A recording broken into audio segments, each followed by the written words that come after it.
A Missouri City family is targeted for their Black Lives Matter signs. More details on the 17-year-old Wisconsin shooter. And NewsWrap comes to an end. The story's coming up.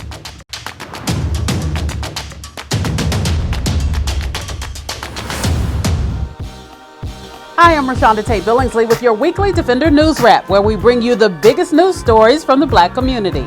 A Missouri City family is fighting back after neighbors vandalized their Black Lives Matter signs. Harold and Pat Odom have lived in their Quail Valley neighborhood for 43 years. They recently posted signs in support of Black Lives Matter, only to learn residents in an online neighborhood group posted their address and someone showed up and vandalized the signs. Community members rallied to the Odoms' defense, organizing a peaceful protest in support. The Odoms say scare tactics won't work and they'll continue to let their voice and support be heard.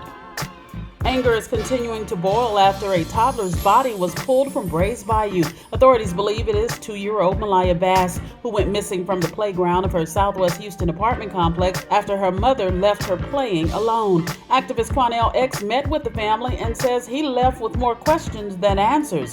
A child's body was found by a jogger 24 hours later in Brazoria Bayou, some 20 miles away. Officials say it is most likely that of Malaya, though they have yet to confirm. Angry residents say the mother and her boyfriend's story isn't adding up. You know something is fishy when Quanell won't even represent you. We'll keep you updated on this story.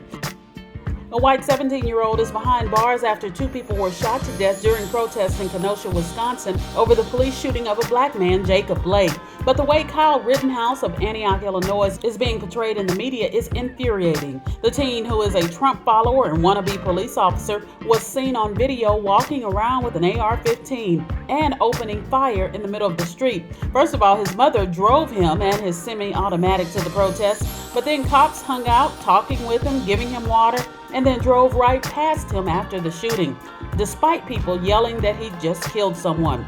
We get it, it was a hectic night, but if he'd been a black man walking down the street with a semi-automatic, we can't help but believe that he'd be a dead man. The shooting of Jacob Blake, where he was shot in the back 7 times in front of his children, has outraged people all over the country, including the sports world. The WNBA sent a powerful message of support, and NBA players, including the Houston Rockets, canceled games this week to boycott. The Rev Al Sharpton's Get Off Our Necks Commitment March is expected to draw an estimated 50,000 participants to the Lincoln Memorial and Reflecting Pool, though the crowd will be smaller than first predicted. Mayor Muriel Bowser's latest travel restrictions list 30 high-risk states, and Sharpton's National Action Network will no longer be shuttling in buses from those states.